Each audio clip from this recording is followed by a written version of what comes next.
Jermaine Jones asks, what receiver do you think will have the better year between Claypool and Mooney? And could Tyler Scott supplant either receiver for that third starter? Jermaine, this is a great question, and I completely understand you wanting to pit Darnell Mooney against Chase Claypool here because with the addition of DJ Moore, who's being paid some pretty hefty money over the next few years, chances are only one of Chase Claypool and Darnell Mooney is going to get an extension this year, despite both of them qualifying for an extension based on where they are in their rookie contract. To answer your question, I think it's going to be Darnell Mooney, and that's because if this was a competition of which receiver has more potential, physically speaking, it's Chase Claypool.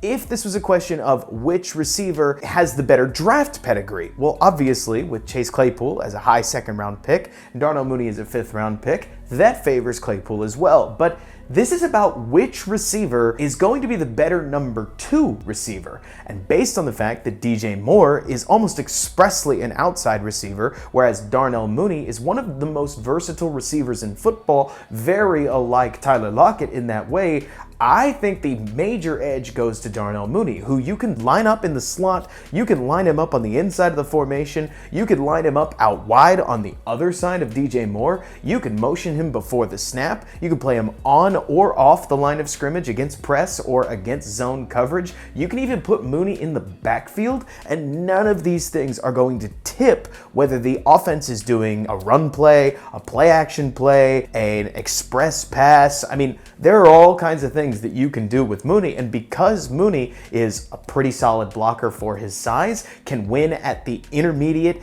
deep, and shallow levels of the field, can run all kinds of routes, I tend to think he's going to be able to pair really well with DJ Moore, who's great at what he's great at on the exterior of the formation. Yes, he can play from the slot, he can play on the inside of the formation, but you can move these two chess pieces around to create all kinds of mismatches that's going to allow Mooney to succeed. Now, Claypool, on the other hand, his role is a little bit tougher to define. Where is he going to play, given that DJ Moore is probably going to be the primary target, playing in the spot that we expected Claypool to play in, that outside X receiver. It's not that you can't have 2 X receivers, but at the end of the day, you're either first in the progression, you're second in the progression, or you're third, fourth, maybe even fifth in a passing progression, and if you're that low down the chain, you're probably not getting the ball. So you can envision, again, these third down scenarios where maybe we're going to use DJ Moore as a decoy, we're going to have Darnell Mooney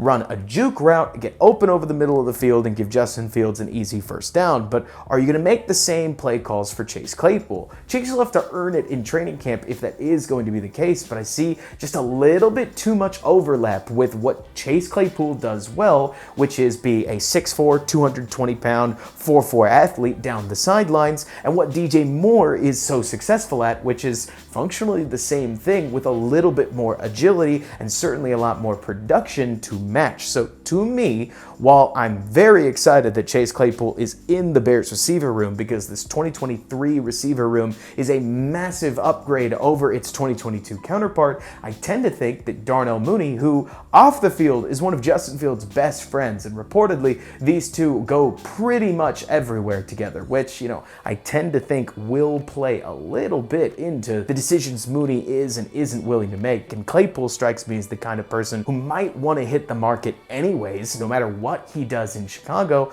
but that's all conjecture. At the end of the day, on the football field, DJ Moore's role is very easy to define. Darnell Mooney's role is extremely fluid. He can do all kinds of things, but Chicago fans that I can see from all over social media have always been saying Darnell Mooney was a very good number 2 receiver, and I tend to think he's going to prove it. Claypool is not a number 3 receiver. While he's probably going to play, sort of think of it as an Equanimeous St. Brown plus, like the big blocking receiver that can also catch a little bit, among other things, chances are Chicago has a role envisioned for him relatively similar to that, and the only issue with it is that's not a wildly productive role, whereas number 2 or number 1 receiver gets a lot of balls, especially as Justin Fields starts to play in an overhauled passing game and will want to be throwing primarily to targets that he trusts. Again, This is just my opinion. I think Darnell Mooney is wildly underrated. We're talking about a 26-year-old who already has a 1,000-yard receiving season under his belt, despite major organizational turmoil over the years that he's been in Chicago. And when you look at his tape, not only is he pretty good at everything, but he's got great reps against one-on-one man coverage, great reps exploiting holes in zones, great reps receiving trust throws from Justin Fields. That play against Minnesota obviously stands out as a crazy catch, and while I get it, we've got bad memories of a not so great drop against Washington, I think the proof is in Darnell Mooney's pudding, whereas with Claypool, everything's a little bit more of a projection, and I think projections are funky. At this moment, I would absolutely bet on Mooney. I think he's going to be a Chicago Bear for quite some time, and that the Bears will figure out what Chase Claypool's role is as they go. But Jermaine, I want to get to the second part of your question, where you mentioned Bears rookie Tyler Scott. Now, Scott is a super exciting player.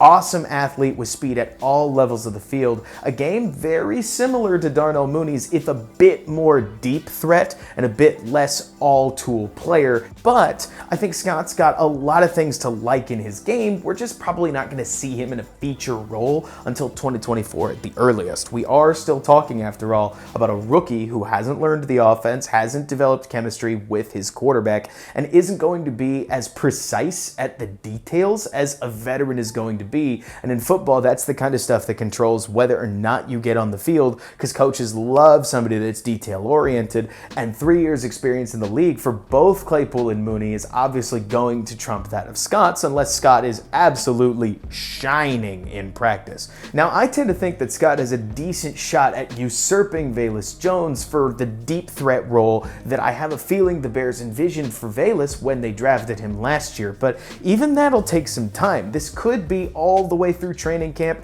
even 8 to 10 weeks into the season, before Scott really works his way into the lineup. And if he does that any earlier, I'm going to consider that a massive credit to him, the same way Braxton Jones earned a lot of praise last year for working his way into the starting lineup, even if the line wasn't all that great. It's so unusual for a 5th round rookie to make that kind of statement. It obviously makes an impression on the coaches. Scott's somebody I'm really excited about, but we do need to remember that every rookie, especially receivers, have a development curve. And unless you're a running back, I'm looking at you, Roschon Johnson, you're probably not going to be plug and play. So Scott figures more into the Bears' future than he does their present. And that's okay, because chances are either Darnell Mooney or Chase Claypool, one of them is going to leave an open receiving slot. And it sounds like Velus Jones, free agents, any draft guys that they bring in next year, and Tyler Scott will be able to compete for that third. And then, of course, they'll probably